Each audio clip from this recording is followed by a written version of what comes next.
Hi, it's Congresswoman Jan Schakowsky. I'm back with my plans and pans. I don't know if you can see some boxes behind me. If you could look at the view I see, you'd see boxes everywhere because it is moving day. I will be moving from the office, my beautiful office that I've been in for 14 years in the Rayburn Office Building, going upstairs a flight. Why am I doing that if I like my beautiful office? Because I'm going to have this beautiful view of the United States Capitol, which I've never had before in the 24 years I've been here.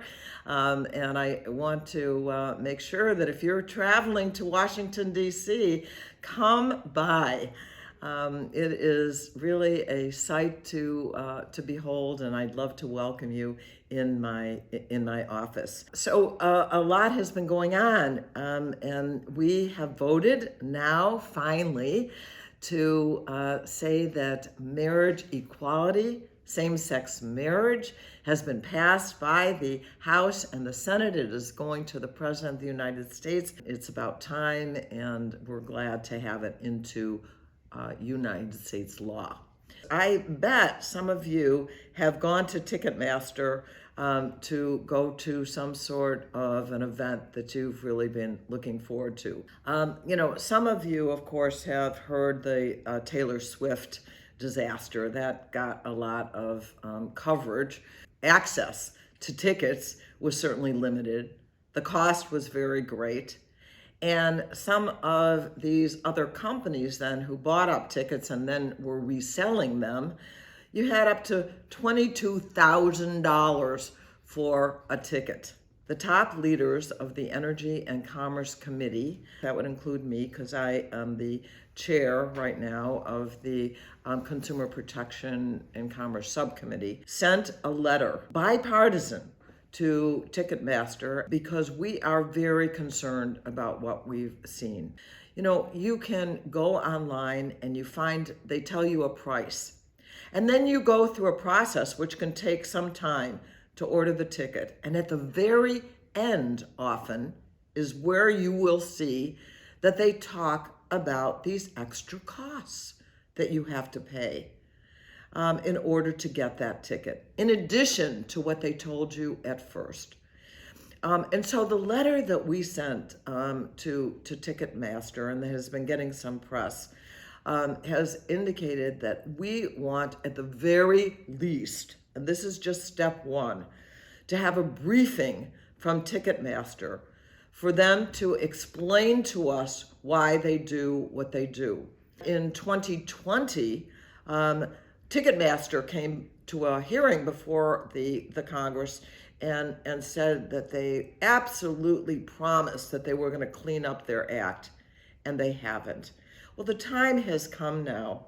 I remember when you were able to go to the box office itself to get tickets, so there were options.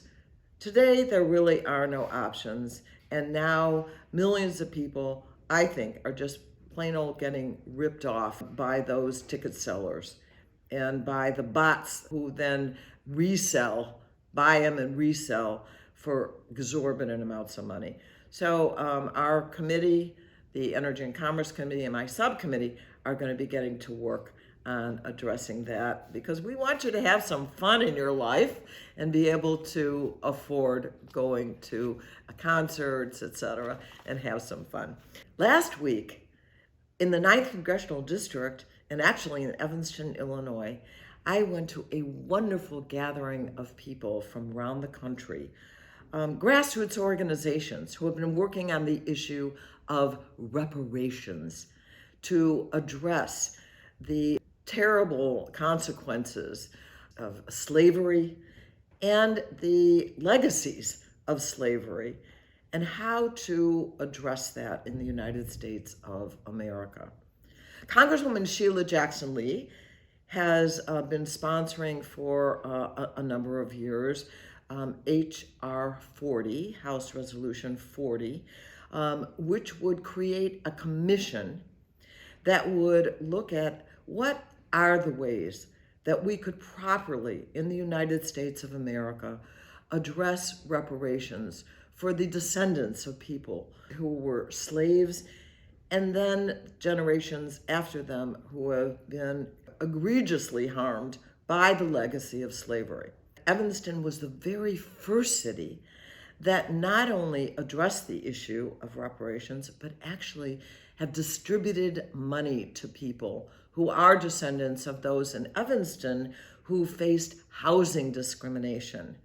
Some families have already been picked out, and money has gone to those families in the city of Evanston. There's also an effort to see if the President of the United States, if Joe Biden, through an executive order, could create a commission that would begin to develop what would be the steps that we would do on reparations. And some people say, well, that was, generations ago, time to let go. But I just want to say that in every place around the country, and certainly in my district and in lots of communities, the legacy of slavery exists. There's no question that the reason that there's still discrimination in housing, that we see African Americans having worse outcomes when it comes to health care, less opportunities when it comes to jobs and when it comes to education. We see that legacy living today. And so we think, and how about the criminal justice system? There are still all those inequities. I am an original co-sponsor of HR 40. I support the idea of moving ahead on reparations. If I ask you, who was the first woman of color to serve in the United States Congress, I bet a number of you would say Shirley Chisholm. And certainly, she was a groundbreaker and a hero, but you would be wrong.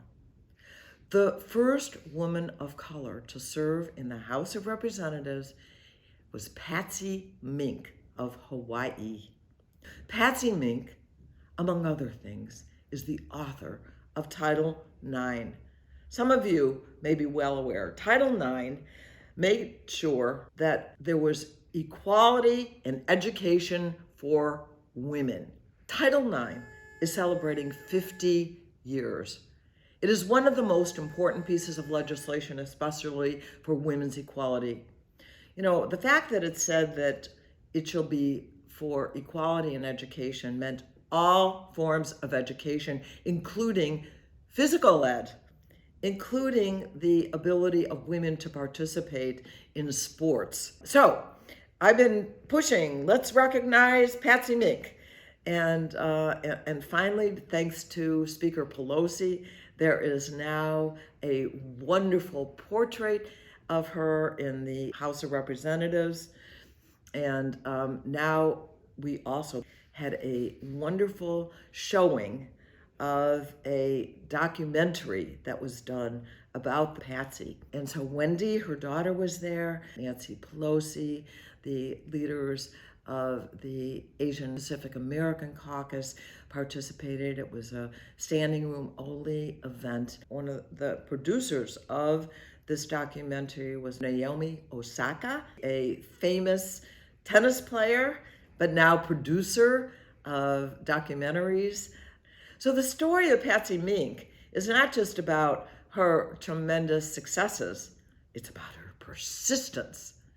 And that's one of the reasons I really wanted to honor her.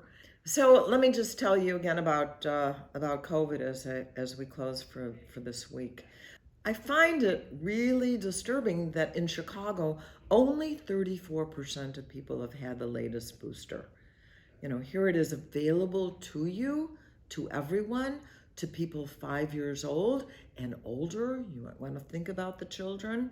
And so we want to get that number up. This is the time to do it. It's available.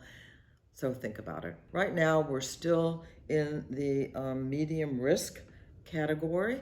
We're still seeing cases in Illinois, of course, and on Wednesday, 4,019 new COVID cases, 9 people died. So as we move closer and closer to the gathering of family and friends and holiday parties. You really want to think about taking care of yourself. I am actually seeing more people wearing masks. Some people are saying, I'm going to visit my relatives, I'm going to see my kids in California, and I don't want to be sick. I'm going to wear a mask and protect myself. So there is, I think, a growing understanding that this is really the time of the year that we want to be especially careful and have opportunities to really, really enjoy the season.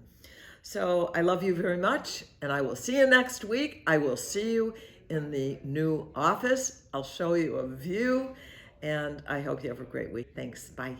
Thank you for watching my video. Make sure you subscribe to my YouTube channel and follow me on Instagram, Twitter, and Facebook, where my handle is @Jan Schakowsky.